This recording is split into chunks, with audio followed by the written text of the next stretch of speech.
Hey everyone, this is Brett Favre, Green Bay Packers Super Bowl champion, and you're watching Packers Total Access Live, your daily source for Packers content. Go Packers.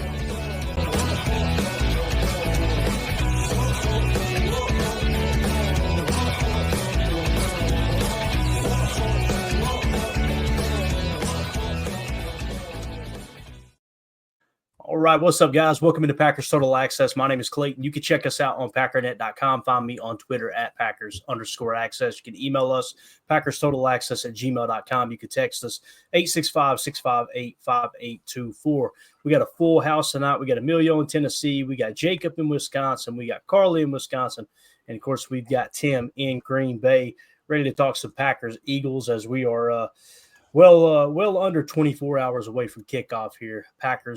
Eagles facing off in Philly. Going to be a great game. I think it's going to be a lot of fun to watch. We just watched the Houston Texans absolutely annihilate the Chargers, which I'm sitting here thinking, okay, we beat the Texans and they're boat racing other playoff teams. That's kind of a good place to be, right? If you want to look at it that way. But how's everybody doing this season?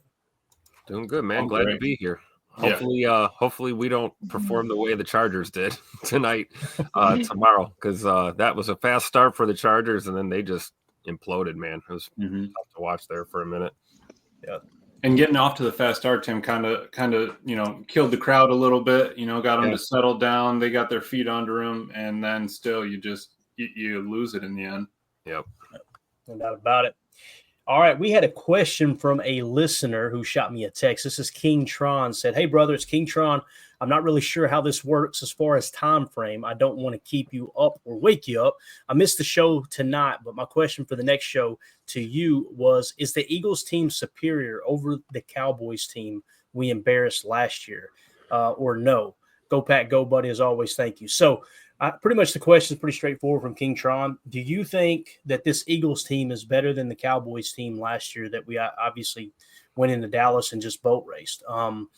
For me, I think it's all about how the teams are built, and this Eagles team is built way more balanced than that Cowboys team was. The Cowboys team was kind of built to throw, and they were built to rush the passer as well. So if a team gets up on them early, it's a little bit easier for them to extend the lead as opposed to a team trying to play from behind and Micah Parsons and Lawrence and all those guys, obviously getting after the quarterback. But how do you guys feel about that? Because I think it's a good question to kind of wonder, okay, which team is better built? And again, it feels like it was a lifetime ago last year, right? But we'll start with you, Emilio. We'll just go clockwise here. What do you think, man, about that question? Yeah, I think that this Eagles team definitely is built a little bit better. I do think that the offense kind of had threats like Cowboys do, but I think those trenches are just a lot more solid than where the Cowboys were, and I think that we've seen them at least and it's a repeat game, so I think that might help us out a little bit. We kind of know some tendencies where they're going, how they've gotten better, but. Yeah, that's I would say Eagles for sure. Jake? Yeah, I would agree with that completely. Like somebody said in the chat, I just think they're clearly a more well-rounded team, better defense, better clock management, like Joseph Reel says. And then like last year, if you shut down CeeDee Lamb and Dak, that was it. The whole team kind of fell apart. Nobody was worried about Rico Dowdle or whoever the heck they had back there. So if that being said, I think the Eagles are a whole different beast. I don't expect them to lay down and choke on it like the Cowboys did. Yep, I would agree. I'm going to go with the Eagles being the better of the team. And, Jacob mentions a better defense, which is true, but better offense too, in my opinion. There's a hell of a lot more you have to shut down on that Eagles offense than just their quarterback and their running back. So I would give the edge to the Eagles for sure. All right. I would say the same thing, especially like with their O-line, I feel like is doing so much better than last year, whatever team we're comparing them to. I don't even remember who we were talking about now. But my decision. Yeah, I feel like the defense and the O-line, like when you have a good O-line that set everything up, and I think they're definitely got the edge this year on that one. Yeah, outside of Micah Parsons, I mean, the Eagles are way better built in the trenches on both sides of the ball. There's no two ways about that. Joseph in the chat got a great question here. Has Bullard shown enough to make us shy away from a top 100 pick who projects primarily as a slot corner? I think that's a good question because I feel like Bullard has played much better in the slot than he has the safety position. However, I don't know if it's quite to the point where I'm like, yep, we don't need a slot corner now. I don't know how you guys feel about that. Who's the backup slot, right? That's Keyshawn Nixon. So if Keyshawn's going to play outside and Bullard's going to play in the slot, if Bullard goes out with an injury, let's say we just stick with the DBs we got next year, then Keyshawn's going to have to kick to the slot, and now you've got to go to your backup. The question for me keeps coming back to Jair Alexander. Is Jair Alexander going to be on this team next year? If Jair is going to be on the team next year, I feel pretty good about what we got, because that means if for some reason Bullard gets banged up and Keyshawn goes to the slot, now you got Carrington playing on the outside. I'm fine with that. You guys know how I feel about Carrington Valentine. We'll hit on it here in a minute as well, but let's go around the horn with that one. We'll go reverse this time. Carly, are you okay with Javon Bullard in the slot next year, or do you think we need to try to go out and draft one here? I want to draft an O-line player first. Okay. But then I would consider taking a slot. I don't feel like I've seen enough of Javon Bullard to know, but I also don't think Alexander is going to be here next year. I really don't see that happening. So I don't know. We'll see what happens. Got it. Tim? My answer is yes to both. I trust Bullard in the slot. I think he's probably the slot of the future. I think that's his best suited position on the field, at least based on what we've seen on tape this year. And I think we still need to get a slot corner. I agree with both. I think Keyshawn has been a pleasant surprise on the boundary. And, assuming Eric Stokes is gone next year as well, I think that, I feel good about Keyshawn and CV on the boundary, whether or not Ja's on the field or not. And then when it comes to the slot, we've got Bullard and then no other option other than Keyshawn. So if we don't want to play musical chairs at corner forever, then I think slot is the first place we should start when we're talking about drafting a corner. Got it. Yeah, what I would do is kind of like Tim said, yes and yes. Yes, I'd like that Bullard shown a little bit towards the end of the season, but no, I'm not comfortable with him just being that way. I would take a cornerback, whether that be a slot or an outside, more of a lockdown corner, a CB1. I'd take one in at least the first 3 rounds, and I'd actually take maybe 1 or 2 stabs at it throughout the rest of the draft. We got to keep that perpetual motion of guys that we want to draft and we don't need them. It's kind of like the quarterback situation. If we have an opportunity where, like this year, we thought going into the year that it was going to be our biggest glaring need, and it turned out being like a weird strength of our team. So I want to keep that coming. I will probably pass on taking a corner in the top 100. I like Bull in the slot, man. You remember what he did to AJ Brown in the first game. So the dude's a thumper. I think that we kind of need that on this defense if we're going to be playing, nickel a lot. Him coming downhill is going to be huge. I think he can work on his coverage. We can, get him into better shape. Remember, he's still young, a lot on his mind kind of thing. But I would stay away from that. I think we need to throw 3 picks in the trenches before we go anywhere else this draft. It's funny too, because like every year someone is labeled as the president of that player's fan club. Emilio has soared to the top of the rankings for Javon Bullard's #1 fan. I think there's a lot of hate that gets put on the kid. I think there's a lot on his mind, and he's asked to do a lot for this team. So I'm not mad at his performance for a rookie at all. Thick. He is. Hey, that's who he was talking about when he made that comment, right? Mike Hebring in the chat. Any position groups you would put the Packers over the Eagles at? Let's think about that. Let's go position by position. If you had to start a franchise today, would you take Jalen Hurts or Jordan Love? And I don't want to spoil it with my answer. Everybody rapid fire, just go. We'll go clockwise on every one of these answers. Go, Emilio. Love. Hurts. Jay freaking Money. You would say some stuff like that, Jacob. I'm a homer all the way. J Love, let's go. I got to be honest. Yeah. Ugh. Yeah, for me, I think it's probably Jordan Love just based off of what people have said. Former GMs, the way they talk about the arm talent. He now is, the arm strength is just unbelievable. 61 mile an hour, the fastest clock in the next-gen era.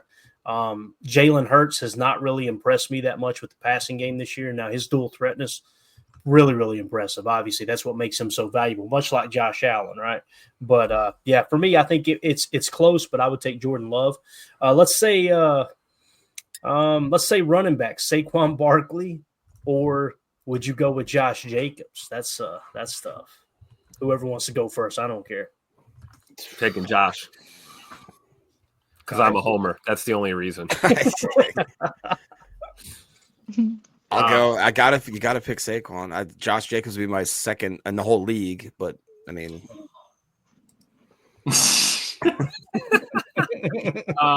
Yeah, I'd probably say Josh, even though Saquon's close. Just I don't know, injuries and stuff like that. I like the way Jacobs runs. All right. Carly?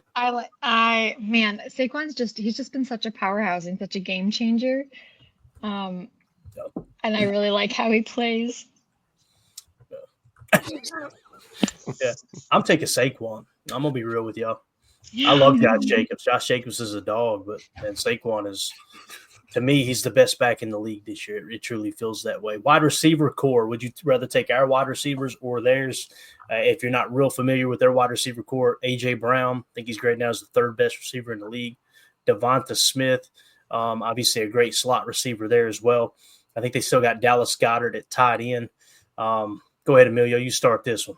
Carly already said she's taking Packers. So. Probably have to take the Eagles there, but I'm not mad at the young group that we have ready to roll. Mm-hmm. I'd actually go Packers. If you could include the tight ends, I'd go Packers just because Devontae Smith has been more of a decoy, and the guy they brought in from Washington has done nothing. What's his name? I can't remember his name anymore. Right? That's how bad Jahan Dotson, yeah. And I mean, yeah, they got Goddard, but I think our receiving core is better. I'll be honest. I agree. I think to Jacob's point, when you factor in the tight end room, we'll take Tucker Kraft, Ben Sims, Musgrave. We add those guys into the mix with Reed and Bo and Wicks and Romeo and the boys. I'm going to go with the Packers on this one. All right. Yeah, I think it's close, but if everyone's healthy, I think I've got to go with the Eagles there. Be real.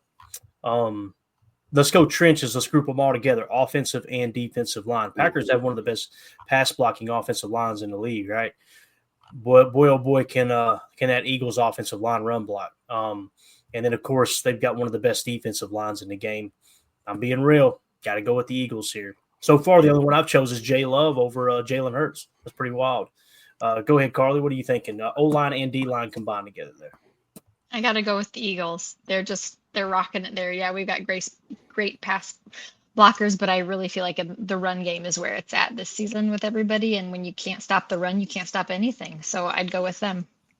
Yeah, it's hard to believe that one person, Jalen Carter alone, could kind of sway this debate just because that man controls the line of scrimmage. It doesn't matter who's there. I mean, he's just a freak, and everybody else just is big time thumpers. They're big and they're fast. Got to be the Eagles. Yeah. Are we saying just O-line here, or are we talking both? Conglomerate. I put them both together, yeah. Yeah, I would say, probably the Eagles, but maybe split it, right? I'd probably give them the advantage on the D-line, but I like our boys on the O-line. We got a bright future, for some of these pieces here, and they've been playing pretty well lately. I think once we figure out center, things are really going to advance moving forward. So I'd probably be split on those two. Got it. So you're taking offensive line for the Packers, defensive line for the Eagles, correct? Yep. Yes. Amelia, what about you? Did you already go? Yeah, no, I said Eagles for both, but we're getting there. That's why I think we need real to quick those first three. Emilio, Tim, are people going to jump down my throat this year when I suggest drafting a center in the first round? No, I said. They almost burned my house down when I suggested that last year. No, I think the first three picks got to go to the trenches, offense and defense. Doesn't matter where. Yeah, 3 tech into center. Let's go. Yeah. I'm excited for Jordan Morgan to see what he can do, but I think we still got to pull some triggers down there. I agree. Right. There you go. Let's go linebackers, man. How we feeling about linebacker core? Let's just keep it an inside linebacker within the nickel room, right? So let's say, Edgerrin Cooper and Quay Walker versus Zach Bond and who is the other one? Nakobe Dean. Nakobe Dean. Yeah. That's Ty. tough. You can't remember his name. Ty. You can't remember his name. That answers it for us. Yeah. Packers all the way. One Georgia guy each. It's a tie. It's a tie. It's fair. It's evenly matched. It is a tie. Amelia, that's a tough linebacking core they got there too. Zach Bond, what is he? He's the highest graded linebacker in the league this year. Yeah, and his coverage is just out of hand too. So Isn't he first team All Pro too. Yeah. That he's having a great year. If you take Zach Bond any other year, I would say our linebacker core right now this year, I think I got to take theirs. And I just want a healthy linebacker core for us to get out there, really. Yeah. All right. Let's see. For me, I got to go Eagles. I do. Just a little too inexperienced for the Packers. To me, you guys know how I feel about Quay. I don't think he's lived up to the first round hype personally. And it seems like Nakobe Dean and Zach Bond are having great years this year. DB room. Which one? What are we thinking here? You got to think on their part. I mean, we could pull up the PFF grades. My God, man, every one of them were in the green, right? Cooper DeJean, I think the third highest graded corner in the league. He plays slot. Their weakest spot, I want to say, was in the 50s, maybe the 60s, opposite of I'm trying to remember the corner on the outside next to that would cover the Z. I can't remember. But Quinyon Mitchell. There you go. Yeah. I mean, basically, if you took their top two corners against our top two corners, right? Who would our top two corners be? Most people would say it's Keyshawn Nixon and Jair Alexander when Jair is healthy, right? Now, if we're strictly talking about this game, and I think that's why Mike asked this question, you got to go without Jair. So it's Carrington Valentine and Keyshawn Nixon, probably our top two corners, right, that are healthy, against Cooper DeJean and Quinyon Mitchell. Man, I'd have to go Eagles there too. I hate this. This sucks, but it is what it is. Yeah, unfortunately, I agree. I think can we break it down between safeties and corners? The corner room? Absolutely. Yeah. All right, then yeah. We got the safety room. I'll take the safety room, right? Yeah, that's fair. I like that, Jacob. Safety, they can have corner. We'll take safety. That's all right. I'm riding with Keyshawn and CV, man. The hell with y'all. Let's go. Packers, baby. Corners and safety. Let's go. I love it. I absolutely love it. All right, so that's enough of that. Kicker, let's do that. Yeah, and Drew D also better coaches. Drew, I want to agree with you, but Nick Sirianni has a better winning percentage. Shut up, Clayton. God. I'm just saying, like when you really dive into this Eagles team, pretty wild. It's pretty wild. That's why it's going to make it so much fun when the Packers kick their ass tomorrow. Nobody expects it. That's going to be all right. Clayton, can I tell you why, though, I really think that we have the edge? Yeah. I want to turn it all around. Is that the Eagles, like their vibes, like think of last year to this year and the way that they just like bid it at the end of the season last year. Like I feel like their vibes, they just turn on a dime. And I think if we can just punch them in the mouth right away, knock a few of their teeth out, I think they're going to fold. I just don't think they have the cohesiveness and the grit that the Packers have. Ooh, I like it. I'll tell you this. If something does happen in that first quarter, that things go awry for the Eagles, watch how quick that crowd turns on them. Yep. Trust me, the Boo Birds will be out. Right. Watch AJ Brown get frustrated with Sirianni or something, or with Hurts. Yep. Watch them if they have a little rift within that first quarter. These guys haven't played football in a couple of weeks. Let's remember that too. You know, they rested their starters. You know, you got guys coming back from injury. I agree. You want to try and play this game from ahead, even if it's, you know, by one score. You know, you don't want to be playing catch up against the Eagles at all. Yeah. And United Bates makes a great point here, man. If this is going to be a close game, Elliott struggled this year. I think he's 1 of 7 for field goals 50 yards or more. Chris C just said their kicker is horrible after the 50 this year. So McMoney wins this one for sure. We got the kicker advantage. There you go. I like what you said there, though, Carly. Like I said, if something goes wrong for the Eagles early, that crowd is going to get nasty. And you know what Jacob said about AJ Brown. AJ Brown's a little banged up too. I won't use the word that Ron used, but yes, he is. He's struggling a little bit right now with the bad knee, right? So it's 2025. I don't know what's appropriate or what's not appropriate nowadays. You say. I mean. It is what it. Look at Jacob said. Just say it. Nah, we're not going to do it. All right.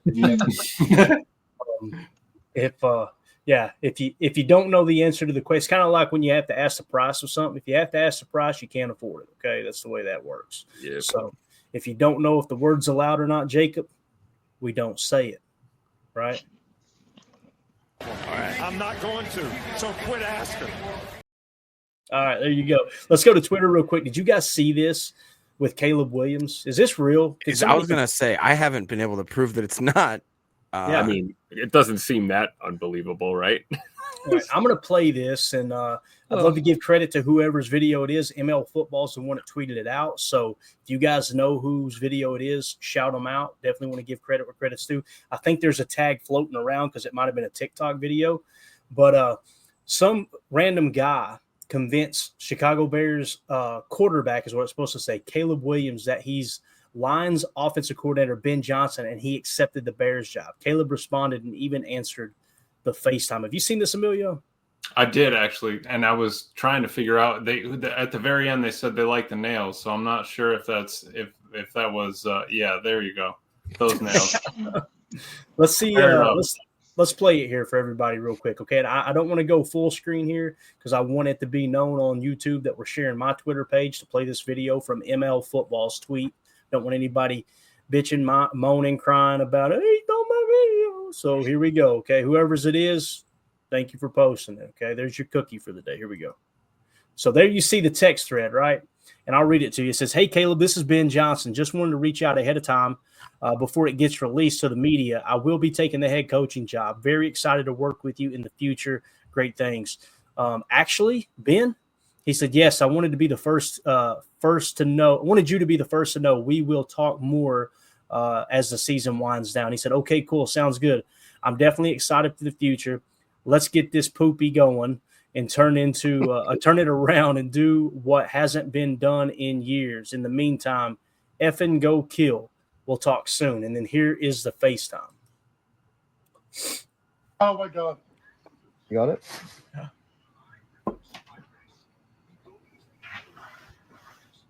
Hey, Caleb, it's me, Ben Johnson. Come to the Dolphins, bro. No, shut up. Hey, you're a great QB, but I'm so glad that you're going to get a new head coach.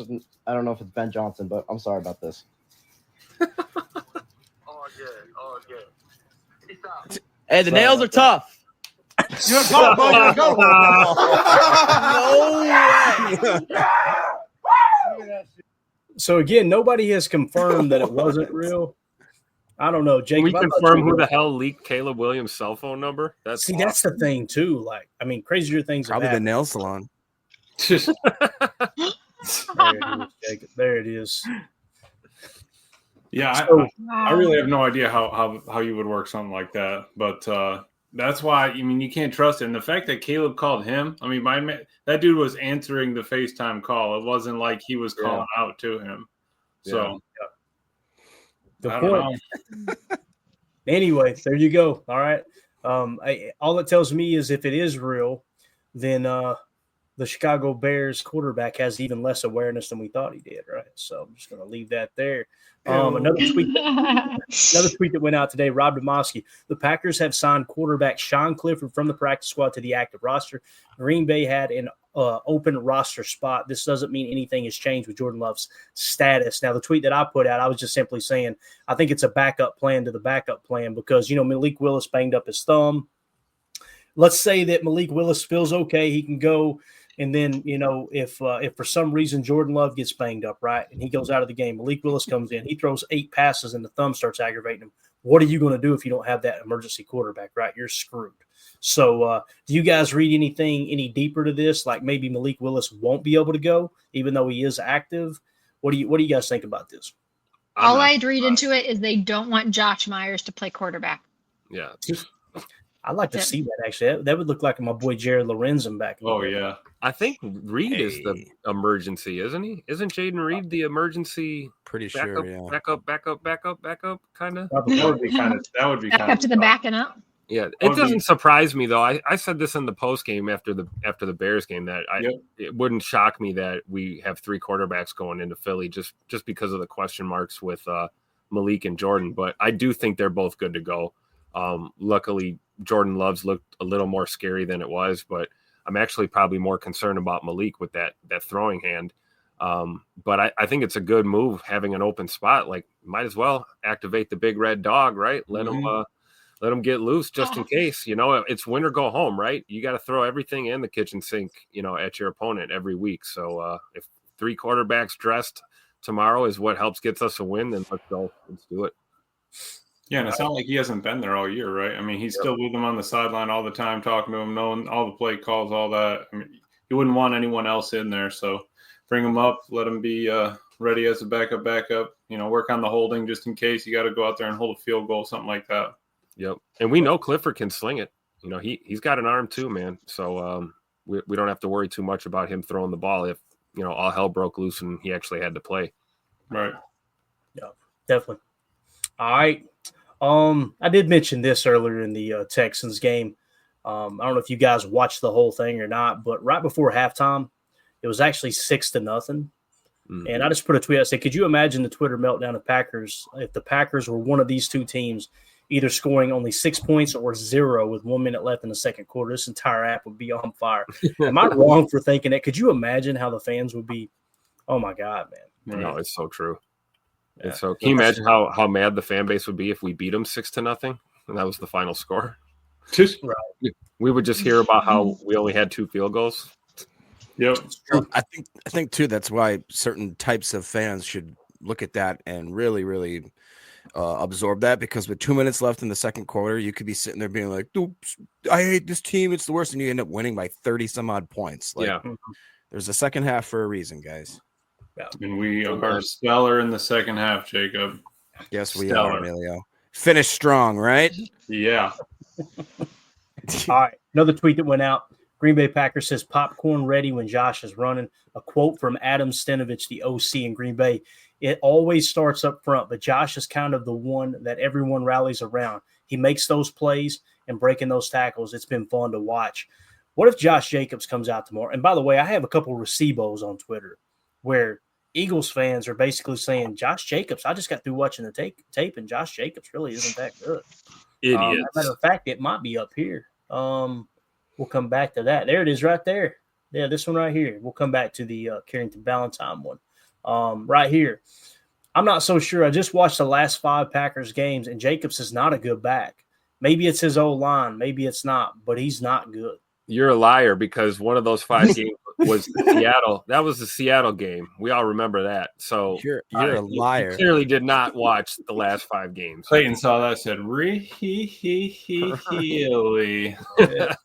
I just went ahead, just a little note emoji, right? We'll just jot that down for tomorrow, just in case we shock the world, and we'll revisit that, right? That was Drew from Philly. Shout out to Drew. All right. Yeah. Anything else you guys want to add to that? That blew my socks off. I'm like, man. I don't know. Last 5 Packers games, we lost 2 of them, so he probably got a good look at what we don't need to be doing. And he didn't say anything about Emmanuel Wilson, who quietly had 500 yards this season. So let's not count him out, man. And Brooks doing all the dirty work in there. Yep. I like what Drew D just said. Drew D in the chat just said, for the record, I'm not from Philly. Just so we know it's not him. Drew said, I know what Drew was thinking right there, Tim. You're probably thinking the same thing I am. I'll hit it for you there, man. Don't put that name in my mouth right there. Yes. All right, going back to Carrington Valentine, I thought this was pretty cool. Mike Row X on Twitter, or at Neuro_Mike, says CV is going to go crazy on Sunday. Check this out, guys. This blew me away. Carrington Valentine, the only Packers cornerback over the last 11 years to play 250-plus coverage snaps and not allow a touchdown. Wow. 11 years. And again, this kind of goes hand in hand with the lockdown percentage, the new metric that PFF came up with, right? Really cool there. And you go, well, okay, that's great, but he never gets interceptions. No, he had 2 in the last, 4 games, whatever it is. So he's taking the ball away, right? He's playing lockdown coverage. This last game, we seen him force a fumble. Like, I don't know what else the kid can do before people go, damn, we got a good cornerback. This guy's solid, right? He's grading out as one of the top corners as well. Yeah, well within the top 32, according to PFF. So what do you guys think about that? Does that shock anybody else? I mean, it really did took me off guard a little bit. And I've been spearheading this whole Carrington Valentine's way better than people were giving him credit for this year. You Okay, I have a question. dirty dog. Hold on now, Clayton. What's that? You're saying that you're on the CV bandwagon this year? That's what you're saying? Tim, you want to vouch for me here? We've been talking about CV for the better part of the last month or so. Yeah. About the last 7 weeks, I'm going, boys, CV shut me the hell up. This boy playing good ball. Passer rating all with right. target. That's what I was going to say. I did take a hiatus. So when I left, it was still Clayton. I could not believe, because it was for the once in my life I heard him talking negative about a Kentucky boy. Yeah. I was like, what is But happening? here's the question, you guys, stats they can paint a picture, but is it because Carrington Valentine has not been covering the the number one receivers. Like, how many times has he been targeted? That's the real question. Yeah, that's Not to be Debbie Down or anything. No, that's simply not true, though. We don't play a defense where one corner covers the number one receiver. Okay. That's not our defense. All right. Yet. No, that's good. And it's many people said that, Carly, and I'm going, boy, they're not watching the game, obviously. So, or they don't understand the game at quite the higher level that you do. Yep. So with Carrington, like the interception, both of those interceptions too, he broke off his assignment and made a break on the ball to pick it off. It wasn't even like, hey, this is the guy I'm covering. It was, I got my guy taken care of. You know what? Let me go snatch this ball out of the air that so-and-so is supposed to be covering right now. He picked that up from the jaw, right? The freelancing. Mm-hmm. Well, yeah. But what's cool is he took care of his assignment. Yeah. Did it. Yeah. When Ja did it in week 1 against Philly, his guy was running butt naked on an out. Thank God Jalen Hurts didn't have two brain cells to rub together to go, oh, he's running in the opposite direction. Let me throw to his guy. So he threw right in his lap. But I know it's kind of on that Mabel look was what I was impressed with. Right. Yeah. Yeah, I know it's kind of stupid or like one of those things that you can't really measure, but I swear when I saw him do that first mic'd up, it changed my whole perspective of what he was. Because to kind of Clayton's point, I did think that he was more of kind of that 7th round, hopeful, just lucky to be here guy. Just, every day he comes in and the game's too big for him. And then you see him mic'd up and you're like, oh no, this dude's a dog and he's kind of like aggressive. And if anything, he's maybe a little too cocky, but I love it. I mean, it totally made me completely change my perspective of what he brings to the table. And he's one of those guys where I want him out there. Can you imagine him and Keyshawn Nixon and Jaw on the same like secondary and they're just jawing at you and you're like, I think that's one of the times I'd be like, ref, come on, stop. Make him stop. Make him stop. You don't say that. You don't say that. We need that sound drop too. Tim, you got anything else to add to the Carrington Valentine talk? Man, I'm excited about this dude. It's like I said, this year he was very limited on the snaps. And you guys know I was overly critical of Stokes. And I'm like, man, just give Valentine a shot here. My God. Stokes is struggling bad, right? We talked about, that stat that was just like he hadn't got his hand on the ball and however many snaps it was like a new NFL record or something. Yeah. And it's like, give Carrington a shot. And then they give him a shot. And I'm like, boy, I didn't expect this. I was just saying that because Stokes was having such a cold streak. But I don't know, Tim. He seems like he's on track to be a number one corner, man. This is wild from a 7th round pick. Yeah, I mean, we saw a little bits and pieces of flashes during his rookie season. And then, we were kind of scratching our head this year. I mean, as hard as Stokes worked to get back out there, I thought they were going to give CV a shot a lot sooner in the season than they did. But, unfortunately, it's crazy how, injuries can all of a sudden, give you a shot, right? You hate to see your teammate go down, but Jair not being in the mix has really allowed for the emergence of Valentine. And yeah, man, he is slowly becoming a star right now. And I'm all for it, man. I was excited as hell when we drafted him. You can see the kind of energy he brings to the team. And he does, like Bates was saying there in the chat, he kind of has Jair type of vibes. He brings the energy, keeps the guys loose, always has fun, and is super talented. Like you said, for a 7th rounder, he's an absolute steal. And another one that makes Goody look like a genius for sure. Yeah, a dude you probably want to sit next to on the bus ride to the game. Just Yep. laughing around, goofing around, but serious to ready to go. Ready to ball. Someone that's probably going to break down a huddle kind of thing. Yep. And you just love that energy. Yeah. Joseph in the chat, Goody digging for late round gold again. Yes, he is. And Drew D making a great point. Getting Nixon and Valentine on the outside has been huge, man. I did not expect Keyshawn Nixon to be so effective on the outside. I thought for sure with the way that he plays football and specifically the return game, he's kind of built for the slot. He kind of plays in those tight quarters, has good lateral movement, those type of things. He isn't afraid of contact. He plays the game kind of fearlessly. But boy, oh boy, on the outside, man, he's been more effective. So what a blessing that's been. Do you think it's fair to say, real quick, if you guys don't mind, what's your most pleasant surprise? I'd say other than our boy Ryan, it has to be Nixon for me. Just the way he has performed. Who's your biggest pleasant surprise that you never thought would see? I'd probably say Valentine. Valentine. Coming out of last year, he did play some outside, right? And we got a little bit of tape on him. You halfly saw him, kind of where we want to put him. And then, with everything that Keyshawn, happened with Keyshawn and Ja and just having to move him around, I think it just kind of took him a sec to feel comfortable with him back outside there. And he's just, once you get your spot, it's like you're not going to give it up. You know what I mean? Like if a freshman showed up and he is just dogging on this senior but the senior gets the first start, it's over, man. At this point, if you're going to keep playing like that and, carry yourself like that, you got to be on the field. Yeah. Definitely. I'm with Jake and the chat. I think it's CV and it's the fact that Keyshawn's able to play on the boundary. I think that took a lot of us off guard this year for sure. Yeah. AFAM in the chat says Sam Shields 2.0. You know who he reminds me of, and I think I told Tim this offline, or maybe it was Emilio. He reminds me of Tremont Williams, the way CV plays. Yep.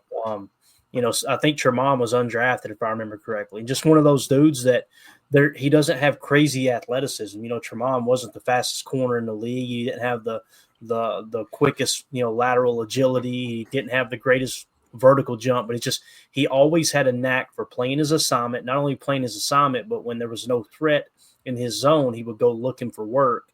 And then he ended up being a ball hawk. And CV, man, I don't know.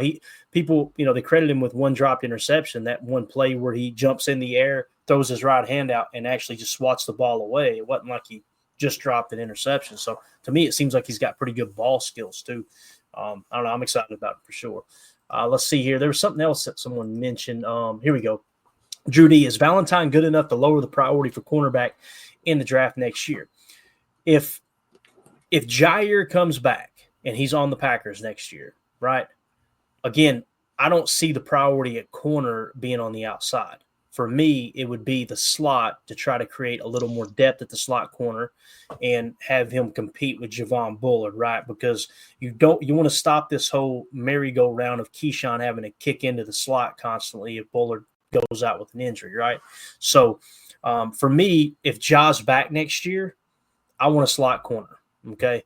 If Ja doesn't come back next year and you're looking at Carrington Valentine on the outside with Keyshawn Nixon, I think I'm still looking at slot corner. I mean, it would take Keyshawn really, really falling off halfway through the season next year to go, man, we should have taken an outside corner. I don't know how you guys feel about that, but does that change? Does that lower the priority of cornerback in next year's draft? For me, the answer is no, because I see slot corner as different than outside corner, if that makes sense. Yep, I agree. Yeah, I don't know. I still really don't mind our corners. But yeah, I would say later in the draft we could fire that up. But yeah, Valentine's played well, Keyshawn's played well. Figure out what we want to do with Ja. We still got Kate, Oladapo, if he's going to come down. What's going to happen with our slot? All that is still up in the air. Did you say KT Oladapo? Hit it. Matter of fact, that tees it up perfect for the next comment here. Michael Redden in the chat says, one good thing about the Bears game is getting Catan Ola Home Depot all those snaps. More depth to keep Bull in the slot. Hey, it ain't been talked about enough, man. Ola Home Depot, we balled out against the Bears. It sucks that we lost, but he looked like he belonged. I don't know how you guys. To me, and I don't mean to knock on Javon Bullard, but Oladapo looks way more comfortable at safety than Javon Bullard does. I don't know how you guys feel about that. And he was one of our favorite guys in the draft. I mean, yep. It really was. I think we can do it. He can help. Yep. Go ahead, Jacob. Go ahead. No, I was just thinking we can do it and he can help. Whereas I always say when I walk into Home Depot in 2024 last year, I walk in and go, I can do it. They can watch, because it ain't the same Home Depot it used to be.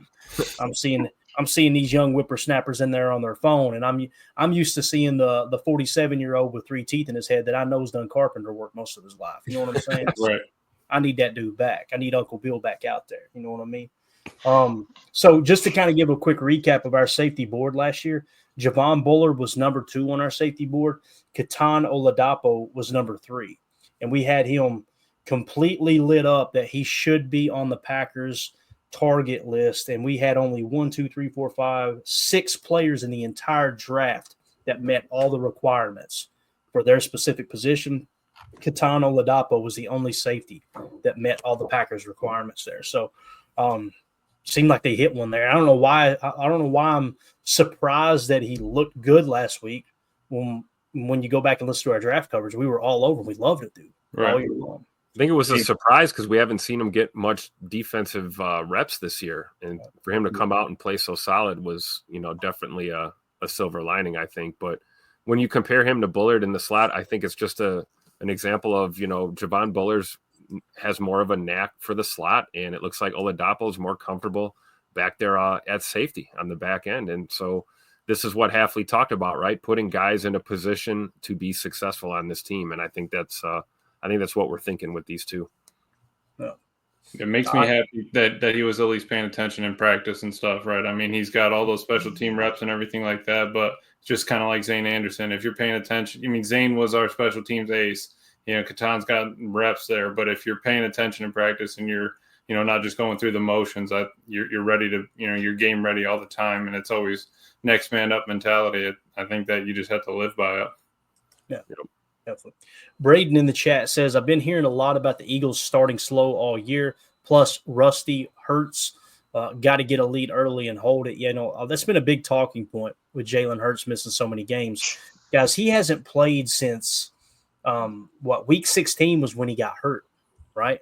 So his last full game was week 15. He only made it to the 9-minute mark in week 16. So he did not play pretty much in week 16, 17, and 18. So you're talking about 3 weeks that he's been sitting, right? And I don't know if there was any truth to it, but somebody was saying, I can't remember if it was in the comments or on Twitter, maybe you remember, Tim, but they were talking about how he wasn't allowed to watch film too. Is that right? Like he wasn't allowed to do certain things at the facility is what they said?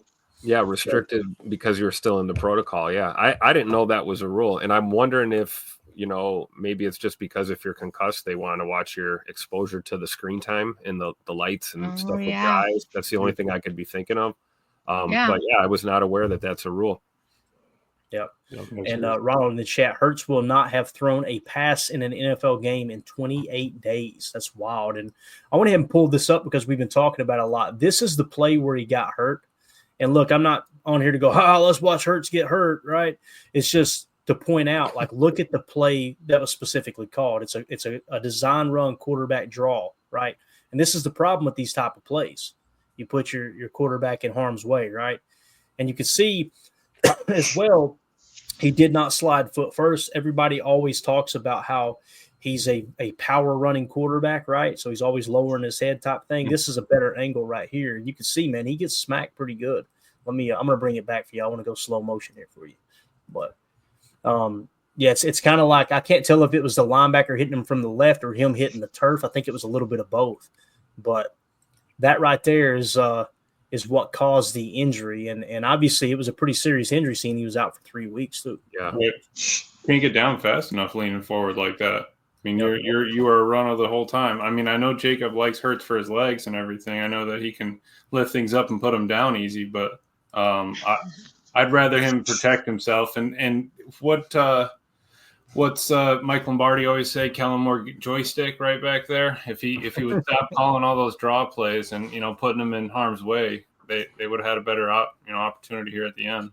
Well, and it's on Hurts to slide, right? I mean, is the extra 2 yards or 3 yards you're going to lose? Is it really worth it? Right. That's what I was going to ask the same question. Can't they do these plays, like these option plays, and still just have the quarterback slide?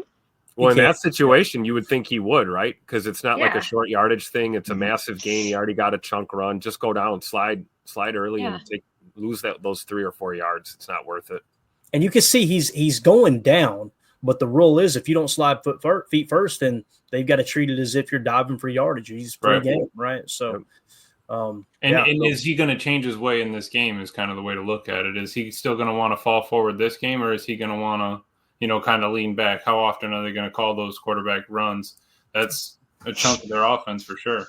That's a great point. Like, is Kellen Moore going, all right, man, let's don't call any quarterback draws. If I'm the Packers, I'm expecting him to try to scramble out of passing plays, but I would probably not be too concerned with quarterback draw calls. I can't imagine they'd be too excited. No, maybe a read option. You put the end in a stressful situation, go from there, but kind of give each time, and then if you need it on a third down, take it, sort of thing. Yeah, definitely.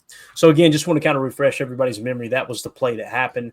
We've got some passing plays from them.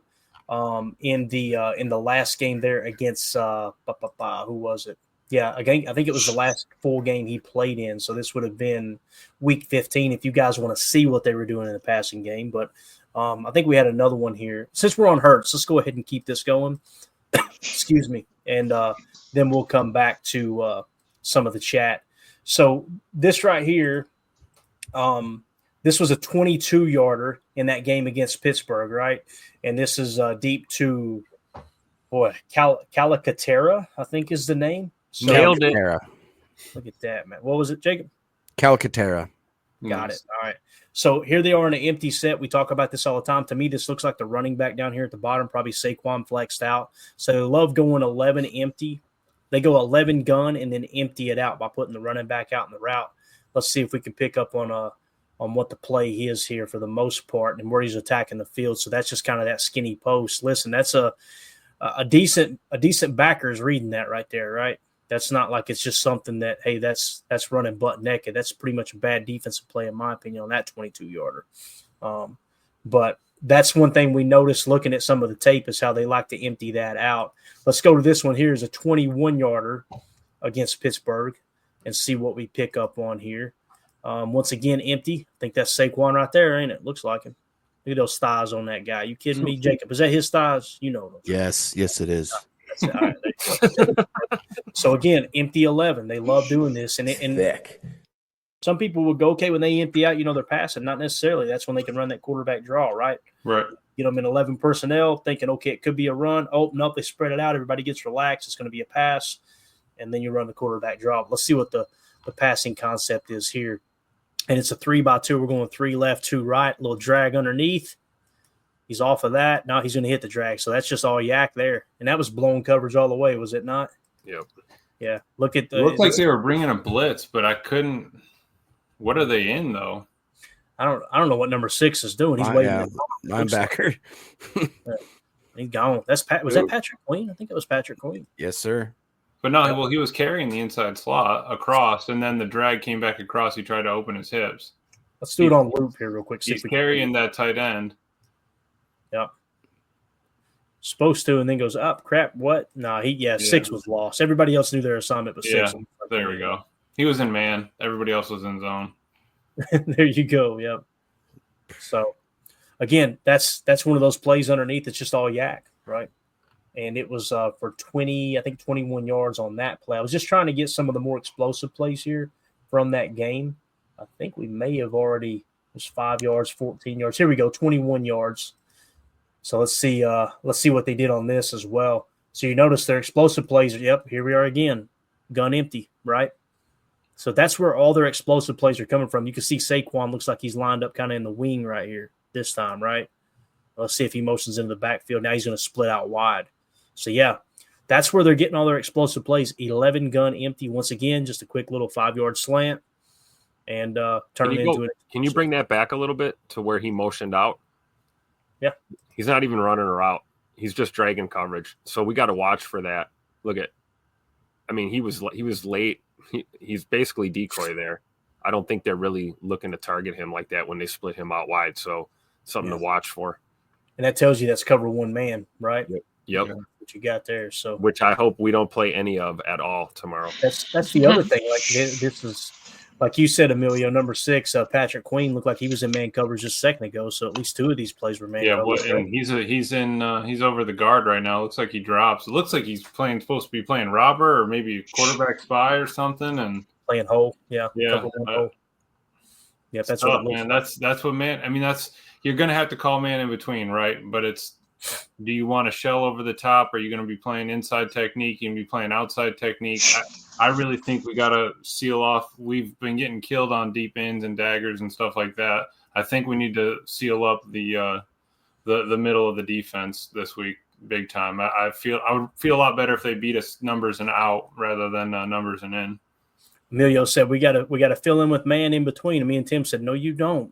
No, you don't. For the love of God, please don't worry about that, man. No, but yeah, I think playing single high is the way to go. I just want to see a lot of cover 3 and cover 2 disguise. Stay away from man. And the reason that Pittsburgh's in this defense is to stop the run, right? And they got 11 personnel, so you got to honor the fact that they can come out in 11 and run the rock at you. And I was actually looking at some of the numbers earlier today, and they love 11 personnel. That's the majority of what they run. So just wanted to kind of give you guys a highlight of or a couple highlights of some of their bigger plays there in the passing game. One thing that we uncover, obviously, they love to go 11 gun empty. That's their thing. So matter of fact, we've got that personnel chart here. If you guys want to dive into that, I see we got some chats marked. Let's hit them first. Professor Cakes, Musgrave, Tutty, tomorrow. I'm calling it here, folks. Save the receipt. Screenshot it, boys. Professor Cakes going to come back in here for his cookie when he gets this. Musgrave, stayed on his feet. It's gonna be a seam or a wheel, or cross field dragon wheel. There you go. I'd love to see it, man. I'd love to see Musgrave just bust out. That would be absolutely awesome. Cody in the chat. Screens and tight end leaks have killed us on big downs in every other big game, so that's what I'm expecting. So maybe they're watching the tape and scouting out the fact that we're a little bit, a little bit vulnerable to the leak plays. Cody also says you over-prepared for underneath shots like that on big downs, and then they hit you over the top, though, so it's like a double-edged sword. That's the thing I'm not concerned about is them hitting us over the top. And the only reason they hit us over the top the first time is really, really simple. It's because Jair bid on a double move and cover one man. If you stay in cover 3, cover 6, cover 7, mix in some 9 if you want to get really creative and try to confuse Jalen Hurts, stay away from man coverage, I don't worry about the explosives over the top. It's going to be stopping Saquon, which that kind of plays pretty much into our hands. So I really, man, the closer we get to the game, I don't know about you guys, but I'm feeling like comfortable. I'm feeling like, you know what? We got a legit shot to win this ball game. I believe it. I agree. I'm feeling as comfortable as Carly Rae in that little Afghan she just threw on right there. What's going on? She's got a Packers hoodie.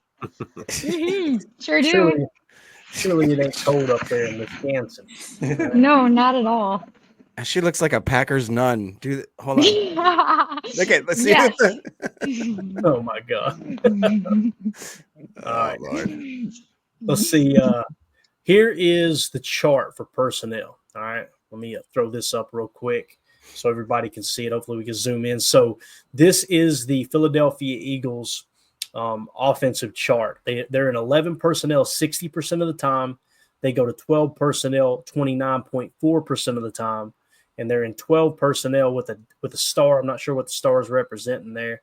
I don't see any explanation of what the star means. I guess they just wanted to throw that out there. But anyway, they're in 12, 29.4% of the time. So the most important thing here is 11 most of the time, which we see they'll come out in 11. They'll empty it out. I wonder if they run a lot out of 12. You could probably look here and look at the rush rate and pass rate as well. But really what it comes down to is that 60% of the time, they run that 14th most in the league. Their EPA ranking is 3rd in the league in 11 personnel.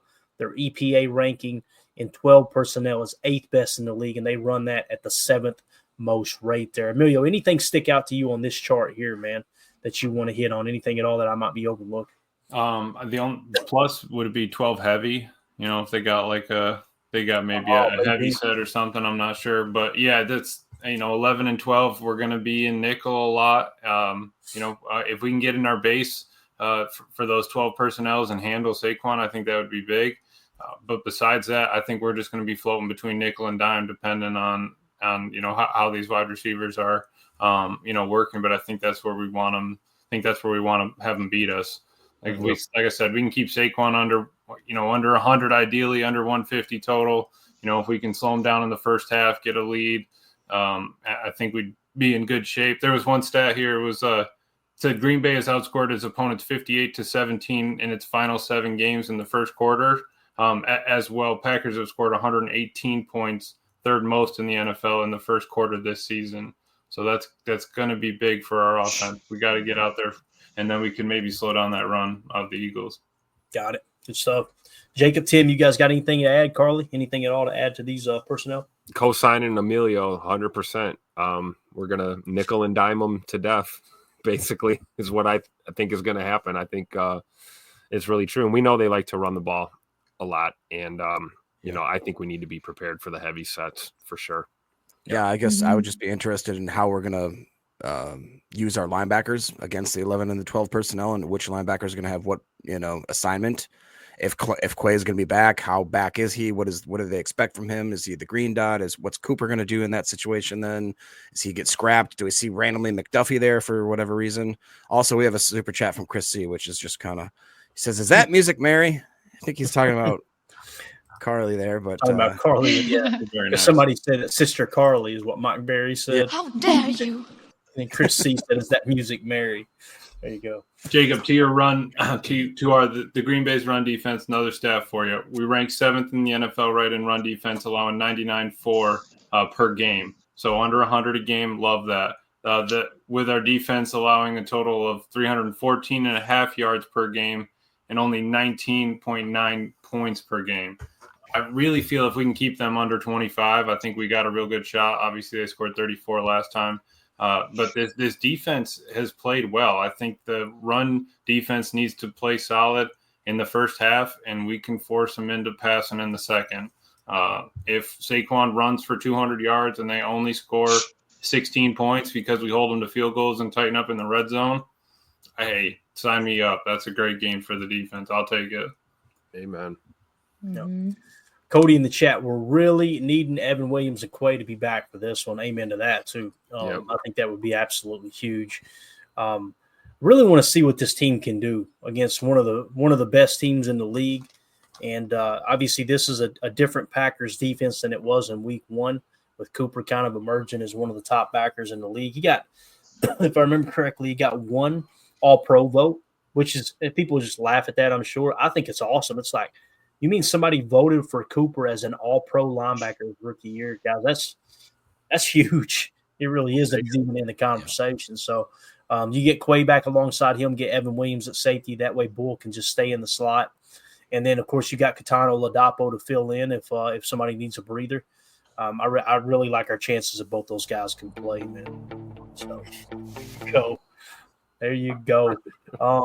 Joseph says, keep Coop in every snap. I'm all about it, man. I'm all about it, but I understand why they don't. Obviously, if they're not comfortable with him wearing the green dot yet, but he did play the majority of the snaps last week, right? So they found a way to work around him not wearing the green dot.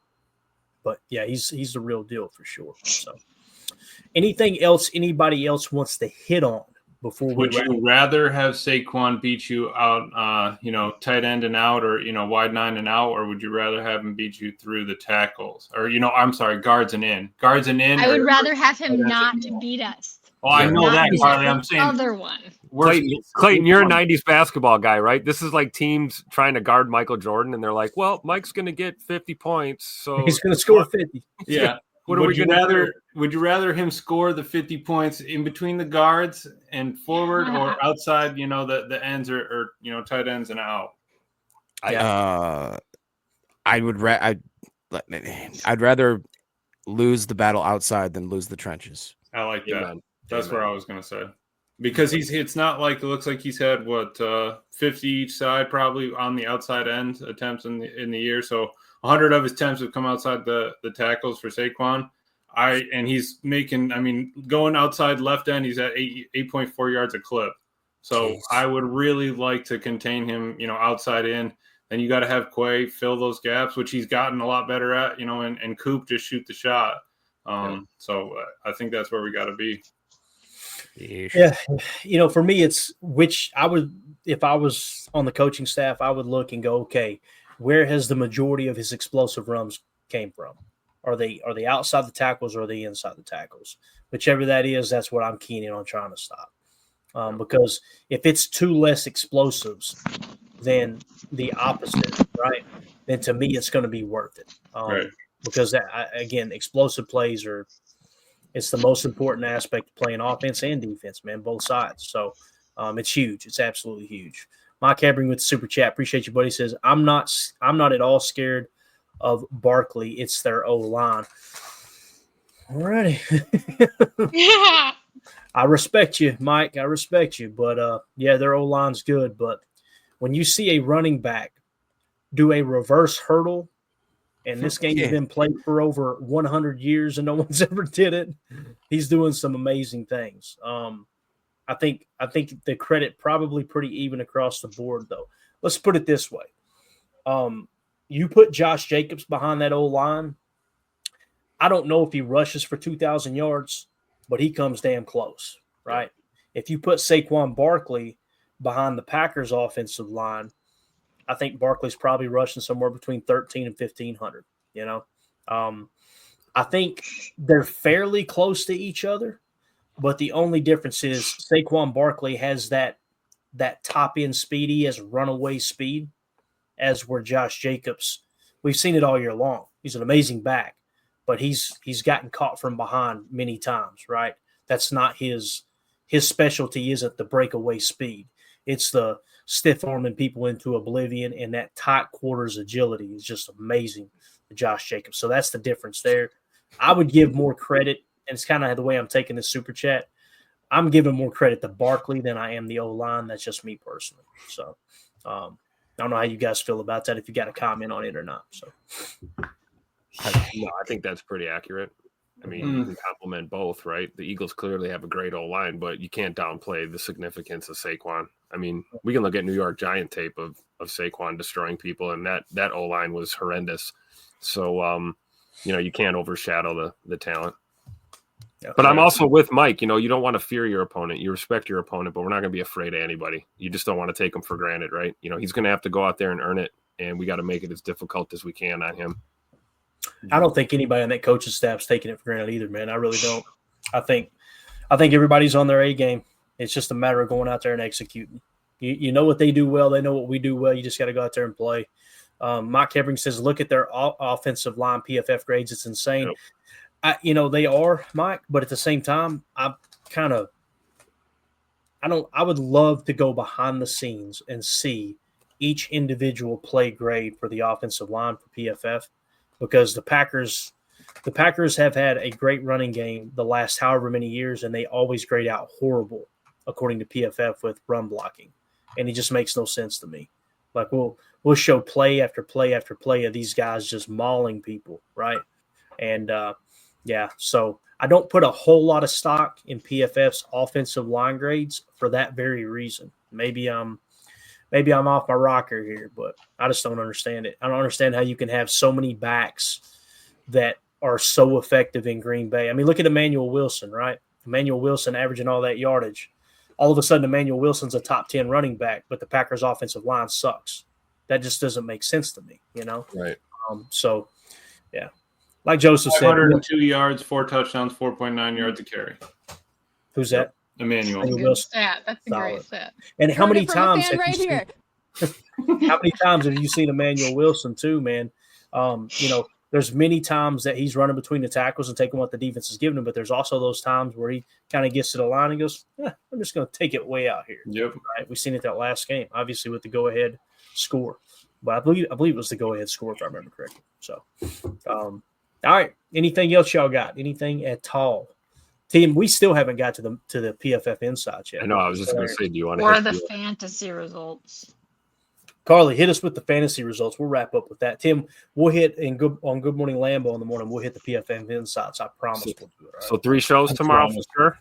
3 shows. That's what we're going to do tomorrow. Let's get it.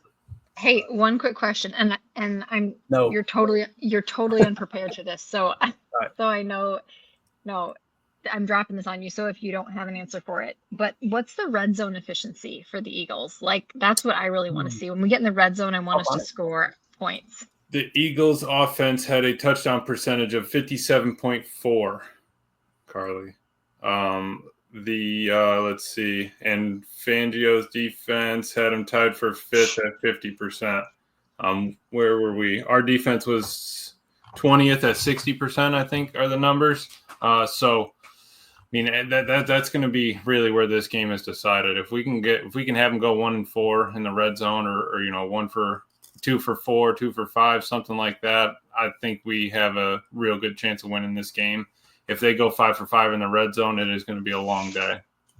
I agree. I want us to go 5 for 5 in the red zone. I don't care what they do. We want to go 5 for 5. Oh, for sure. Oh, 100%. We get a turnover. We got to make, we got to capitalize on it. It's just got to happen. I see we lost Jacob. He must be late for a tattoo appointment. I think he's got a. Does he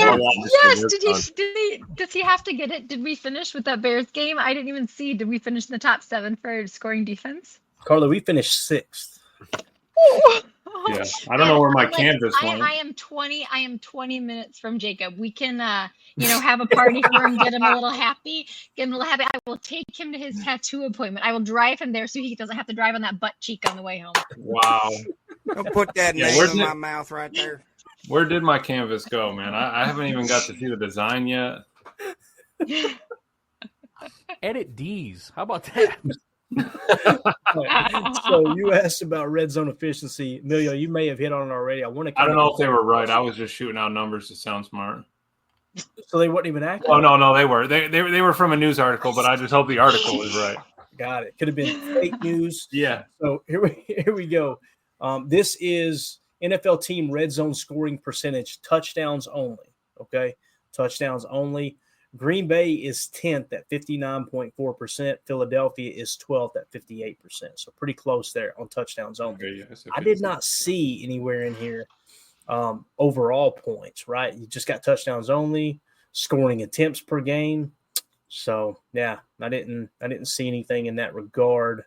Yeah. So that's all we got to go off of. So the Packers are slightly better, Carly, in the red zone than the Eagles are, but the Eagles are still borderline top 10, right there around the 12 spot. So yeah, see, in the news article, they didn't mention ours being above them. They did have the Eagles at 57.4, but they conveniently left out that the Packers were 59. You know what I'm saying? Funny how that works, right? That's hilarious. Absolutely hilarious. All right, Carly, give us the fantasy update here. I know we kind of hit on it earlier. I think it was today, but let's fill us in here. Yeah. So in first place, I decided for next year some changes. We got to have a spreadsheet or something, people's real names, because I feel real dumb reading like screen names and the team names out here. You mean like nose candy or what? What are we talking? Yeah, Kristen's nose candy. That was definitely a highlight. That's terrible. We're gonna make a prize, a money prize next year for the best, most innovative team name. So anyway, first place we got Hunka Hunka Burnin' Love. Nice. With 2,726 points. Second place, very narrowly missing Numbskulls with 2,591. Then Trevor from Virginia, 2,591. Also just missed it by, they missed in the playoff rounds in the finals, but missed by like 0.1 points as far as point totals. And then Playoffs?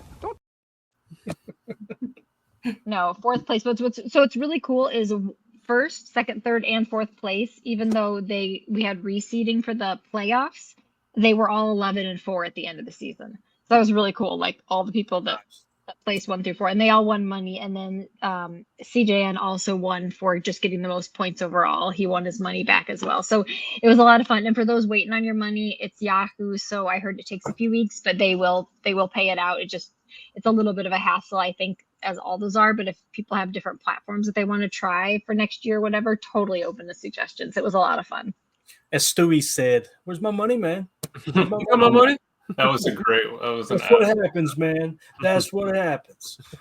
No, it's awesome. And again, the buy-in, was it $20? Is that right, Carly? Am I thinking right? Yeah. That's awesome. I think you did a great job. That was your first time running the league. Got great feedback from the guys. I think it was great. We'll do at least one next year. We might have enough people to do 2 next year, and we'll get someone else to run the second one, so you ain't got to deal with all those numbnuts in there. It's off the rails. I know what you have to put up with in there, I'm sure. So no, they were all great. It was a blast. It was a lot of fun, and I learned too. I'm always up for learning and stuff, and yeah, it was great. Awesome, good stuff. All right, Emilio, Tim, y'all got anything else, man? Oh, yeah, I forgot about that. Yeah. Hold up a second. Yeah, I'm sorry. we got. Oh yeah, that thing up there. Oh, right. Yes. This thing. Yes. Look at Amelia. Scan the QR code in the upper right to join our Patreon group. That was where the Fantasy League was at. Awesome community we're creating in there. Also, by midnight tonight, if you want to be entered into the giveaway, we're giving away an autographed picture. Goes for you, AFAM. AFAM was asking about what it costs to be a member, and he said that he wasn't sure why he didn't get an AFAM deal, but AFAM, you get signed up, you could still win it. You got to get signed up by the night, though, bub. AFAM, your special price is going to be $49.99. Now we're going to be giving away an autographed picture of Carl Brooks blocking the field goal against the Bears back in November. I really want that. Block on it, really cool piece of memorabilia that was donated by Trevor Anderson. Appreciate him doing that. And as long as you're a member of one of the 3 tiers, you can be in the cheapest tier. That'll get you entered in that contest, as well as being a member here on YouTube. We'll do the same thing. People ask, which should I do? Should I be a YouTube member or should I be in the Patreon group? I feel like it's more valuable being the Patreon group because we got access to the chat. You can have your questions read on the show. A lot of cool things that we do there. So you can message at any time off the app. You don't have to just be sitting in a live chat, waiting for a show to pop up and everything like that. Bingo. You want to cuss me out? You can do it right there in the chat. You ain't gotta wait let them have it. Yeah. That's a price we're willing to pay. I'm thinking about changing my name to try to win that autograph. If I could just change my name in there and change a picture, I think I could get away with it. I don't think you can, Emilio. That is called fraudulent, sir. All right. Chris we don't give him some Malik Keith Truther says, what about the fantasy loser, Carly Ray? Who is it? You want to shout him out real quick? Yes, very narrowly. Dane Stromstad lost to me by about 3 points, saving me from this shame. So I sent him a message, and I'm hoping he accepts his punishment here. All right. on my knee. Dane, if you don't want to do it, totally cool. But I think what we decided on, Carly, right, was I've got an autographed Devondre Campbell jersey that I will send you for free, okay? That's your consolation prize. And you have to record a video of you wearing that jersey or holding that jersey up, and you gotta come across sincere, and you got to put a tweet out saying that Devondre Campbell was mistreated by the Packers fan base, Right. just to get everybody coming at him. And then go into a supermarket and take it off and say I quit and walk out. If he turns it down, I will do it. No, that would be even funnier. I'm pretty sure that jersey is actually the 50s throwback, though, right? It's the Beckett style, what have you, so it's not like the game worn, but it is embroidered and everything. It's a pretty clean jersey. Who's wearing 59 now? Hopper, right? Yeah. So you can actually, what you can do is, as long as nobody sees the back of the jersey, sport that thing around and look like you get a Tyron Hopper jersey on. But if you're going to do this thing, the video, you have to specify that you are a Devondre Campbell supporter. Truther. And again, the Packers mistreated him. Okay. I hold up a can of Campbell's chicken soup. Campbell's chicken soup, is that what you said? With it, yes. All right, that'll work too. All right. Why can't AFAM be the one that lost the league? Make him lose. So, all right. Anything else we got here? This show sucks. What are we doing with our life here? Nothing, man. One more sleep, baby. Let's go. If you're not excited for this as a Packers fan, I don't know why. I don't know why you're a fan, right? Just watch the rest of the games and leave ours out, man. This is exciting. Like Kenny was saying in his interview, it's hard to get here. Obviously, we take it for granted sometimes, but it's hard to get into the playoffs, and now it's time to do something with it. 1 year older. That what happened last year. You can't carry any of that. I mean, you can carry some of the lessons learned, but you can't carry any of the play or anything like that over. Starting off 0-0 right now. Just got to win one and move forward. So true, because you know what? I think this year has proven just how hard it is to win in this league. It's hard to win in the NFL. And, we're the 7th seed wild card, but hey, we got 2 more wins this year. So there's been progress for this team. And there's no reason that we can't line it up tomorrow and give the Eagles a run for their money. Definitely. Cody in the chat says Carly Beard needs a comeback when we win tomorrow. So if we win tomorrow, Carly, you got to wear the beard in here the postgame show. And also, I was thinking for the tattoo on Jacob's left butt cheek, what if we did a picture of Dane Stromstad wearing a Devondre Campbell jersey? That would be absolutely awesome. Right? What do you think, Tim? Man. I don't want to pat you on that's the it. butt. We're out here. Poop in my hand, so. Again, special thanks to Chris C. and Mike Hebring for the super chats tonight. Everybody, make sure you're a member on YouTube or make sure you're a member of our Patreon group so you get entered into that giveaway for the autographed picture of Carl Brooks. Everybody, thank you for your time. This was fun. We'll see y'all tomorrow. Me and Tim will be up here at 8:30 Central Time doing a Good Morning Lambeau episode. We're going to talk Packers-Eagles. We'll also be doing a pregame show roughly an hour and a half before kickoff. and we'll be doing a post-game show, win, lose, or draw, immediately following the game. Everybody have a great night. Appreciate y'all. Go Pack, go. And we go. We're out. Bye, guys.